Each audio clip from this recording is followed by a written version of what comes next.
guru penggerak yang akan lulus. Jadi satu orang pendamping itu akan mengawal atau mendampingi guru penggerak 3 sampai 5 orang. Bapak dan Ibu mungkin sudah sering dengar apa itu guru penggerak, ya? Sudah sering dengar? Apa sih sebenarnya guru penggerak? Siapa sih guru penggerak itu? Jadi guru penggerak itu adalah guru-guru, sebenarnya kita semua adalah guru penggerak. Semuanya adalah guru penggerak. Cuma karena program pemerintah ini masih bertahap, maka guru penggerak untuk yang sekarang ini masih dibatasi dan masih diseleksi.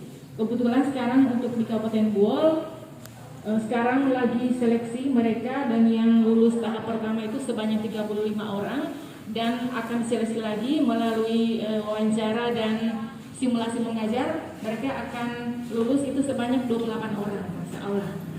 Apa tugas mereka? Apa tugas guru penggerak ini? Yaitu mereka itu akan memimpin pembelajaran di kelasnya. Jadi guru penggerak ini tidak akan meninggalkan tugas pokok mereka sebagai guru, karena mereka akan melakukan praktek terbaik di kelasnya masing-masing. Yaitu praktek yang berpusat pada siswa, praktek merdeka belajar seperti yang sudah dijelaskan oleh Bapak Kepala Sekolah dengan Pak Suwandi tadi. Kemudian apalagi tugas mereka, yaitu aktif dan proaktif dalam mengembangkan pendidik yang lain. Jadi mereka sebagai penggerak dan menggerakkan. Jadi ketika mereka bergerak melakukan perbaikan pembelajaran di kelas, mereka juga akan menggerakkan teman-teman yang lain. Jadi Bapak dan Ibu nanti siap-siap saja untuk digerakkan oleh teman-teman grup penggerak. Kebetulan di SMA 1 ini ada 3 orang yang sedang ikut, kita doakan supaya lulus, yaitu Ibu Dayatul Salihah, Ibu Rahmawati, dan Pak Al-Kausar. Jadi mereka yang akan sebagai garda terdepan untuk menggerakkan Merdeka Belajar. Sebenarnya konsep Merdeka Belajar ini bukan sesuatu yang baru, sudah ada sejak zaman Ki Hajar Dewantara. Malah Mas Menteri ini mengambil filosofi Ki Hajar Dewantara dalam memerdekakan belajar.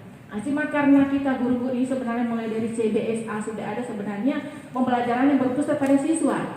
Tapi karena kita ini guru selalu inginnya pada zona nyaman, sehingga kita selalu pendidikan yang kita lakukan, kita memaksakan kepada siswa apa yang sebenarnya mereka tidak sukai. Nah, dengan mereka belajar ini, kita memberikan guru penggerak ini akan memulainya memberikan kesempatan pada siswa untuk merdeka, tapi bukan berarti merdeka belajar bahwa merdeka tidak belajar seperti yang Pak Pengawas katakan tadi. Jadi kita berikan mereka tugas proyek yang mereka senangi. Nah, tinggal kompetensi kita bagaimana caranya menggali informasi dari mereka sehingga konsep-konsep yang kita inginkan pembelajaran harusnya kita ajarkan di kelas itu tergali daripada tugas proyek mereka. Nah, itu salah satu yang akan mereka lakukan. Nah, kemudian guru penggerak ini juga mereka akan menjadi teladan dan sebagai agen transformasi pendidikan di satuan pendidikan atau di komunitasnya mereka. Nah, mereka ini akan bergerak selama 9 bulan untuk kebetulan Kabupaten Buol ini angkatan yang ketiga, angkatan pertama Kota Palu, kemudian Morowali kalau tidak salah, ketiga ini Kabupaten Buol dengan Poso. Jadi mereka akan bergerak selama 9 bulan, akan menyelesaikan 10 modul. Jadi 10 modul itulah yang mereka selesaikan. Jadi mungkin Ibu Ida, Ibu Rahmawati dengan Pak Alka ini akan agak sibuk kelihatan ke depannya, karena di samping mereka memperbaiki proses pembelajaran juga akan menggerakkan teman-teman yang lainnya. Nah, jadi seperti itu. Nah, kami ini beberapa orang hanya sebagai pendamping saja, sebagai pendamping dalam menilai, mengawasi dan mendorong mereka dan memfasilitasi nanti ada lokakarya. Jadi nanti setiap bulan itu ada lokakarya yang akan mengundang para pengawas, mungkin Pak Pengawas dari awal sudah ada informasi, pengawas kemudian dinas pendidikan dan mungkin dewan pendidikan, pokoknya yang berhubungan dengan pendidikan termasuk kepala sekolah di tempat di mana si guru pembelajaran itu berada. Bahkan mereka itu bukan hanya untuk menyusun melakukan praktik terbaik di kelasnya, tapi juga sampai menyusun brand sekolah. Nah, jadi SMA 1 ini siap-siap untuk menjadi sekolah penggerak karena sudah di sini yang paling banyak kayaknya peserta daripada guru penggeraknya. Nah, seperti itu. Nah, jadi kita nanti gambaran kedepannya mungkin akan membuat kurikulum sendiri, tapi itu dalam jangka waktu yang lebih panjang lagi. Kurikulum sendiri yang berpusat pada siswa, mereka belajar, tapi bukan merdeka tidak belajar, karena tetap ada juga target dan penyelesaian daripada kompetensi atau KD dari mata pelajaran kita masing-masing. Nah, nanti kemungkinan kita akan berlomba memperbaiki pembelajaran, di mana siswa akan lebih memilih pelajaran apa yang mereka minati dan KD apa yang mereka minati. Jadi kita siap-siap untuk tidak dipilih oleh siswa ketika kita tidak mampu melakukan inovasi-inovasi untuk proses pembelajaran di kelas. Jadi seperti itu nanti ke depannya. Kemudian bedanya dengan kurikulum 2013, kalau 2013 kan itu sudah ada kan patronnya, ada mulai dari 5M itu ya, menanya dan sebagainya. Nah, untuk kurikulum nanti yang guru penggerak ini itu dimulai dari bawah. Jadi misalnya Pak Sahrul misalnya sudah memiliki model pembelajaran yang ternyata disenangi oleh siswa dan bisa mewakili beberapa konsep di situ. Misalnya apa di gunung berapi itu ya, anak-anak senang kan Pak Sahrul ya. Nah, jadi konsepnya Pak Sahrul itulah yang akan dijadikan sebagai dasar untuk membuat kurikulum ke depannya, seperti itu. Jadi kita nanti akan berlomba untuk membuat pembelajaran berpusat pada siswa yang mereka senang, kemudian konsep kita bisa masuk semuanya ke situ.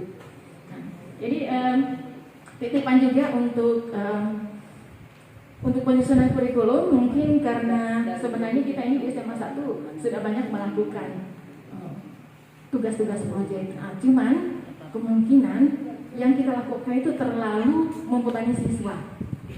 Bayangkan dari 14 pelajaran semuanya memberikan tugas proyek, bisa dibayangkan seperti apa itu siswa itu. Jadi nanti ke depannya nanti mungkin kita akan pada penyusunan kurikulum ini ada titipan dari saya. Bagaimana kalau misalnya satu tugas proyek tapi beberapa mata pelajaran yang masuk ke situ. Seperti STEM lah, seperti itu. Jadi itu salah satunya yang saya tawarkan kepada teman-teman sebelum kita menyusun kurikulum. Kalau bisa mungkin kita presentasikan di RPPJ. Jadi beberapa pelajaran misalnya tugasnya Ibu Indri itu membuat makanan yang mungkin kimianya bisa masuk ke situ, analisa usahanya masuk ke situ, matematikanya juga masuk ke situ. Nah, jadi nanti akan supaya anak-anak tidak terlalu kesulitan ketika membuat tugas proyek sebanyak 14 macam. Setiap bulan lagi disuruhnya karena KD-nya ada beberapa. Jadi itu tidak akan membuat siswa kita menjadi merdeka. Nah, kemudian transformasi pendidikan yang sudah dilakukan oleh Mas Menteri kita ini ada beberapa tahapan, termasuk perbaikan infrastruktur, penjalanan ujian nasional dengan menggantinya dengan AKM ya, kemudian perbaikan kebijakan, prosedur dan pendanaan nanti akan mengarah ke sana. Kemudian perubahan kepemimpinan masyarakat dan budaya, kemudian perbaikan kurikulum, pedagogi dan asesmen. Nah, sekarang ini baru uji coba. Jadi tetap kita masih kurikulum 2013 sebelum mau dirolah. Nah, cuma sudah ada upaya-upaya kita ke sana. Jadi masih uji coba ini guru penggerak ini karena belum semua juga dilatih untuk jadi kurikulumnya belum dirolah, masih tetap, cuma mungkin yang model pembelajarannya itu yang berpusat pada siswa. Karena memang jadi pertanyaan apakah siswa kita ini sudah merdeka, apakah guru kita sudah merdeka. Nah, jadi dengan keinginan dari Mas Menteri ini dia mengharap supaya Merdeka Belajar itu siswa akan memilih kira-kira pelajaran mana dan KD apa yang mereka sukai untuk diselesaikan. Tapi setidaknya ada juga target. Nah, itu yang belum kita tahu apakah semua mata pelajaran nanti ke depannya atau bagaimana. Yang jelas sekarang kita berupaya untuk membuat tugas yang bisa membuat siswa senang dan bisa konsep-konsep pembelajaran kita itu atau konsep-konsep pengetahuan atau KD itu bisa masuk ke dalam tugas pelajaran tersebut. Barangkali itu saja yang bisa saya sampaikan untuk sosialisasi untuk guru penggerak kali ini. Sekian dulu. Assalamualaikum warahmatullahi wabarakatuh. Waalaikumsalam warahmatullahi wabarakatuh.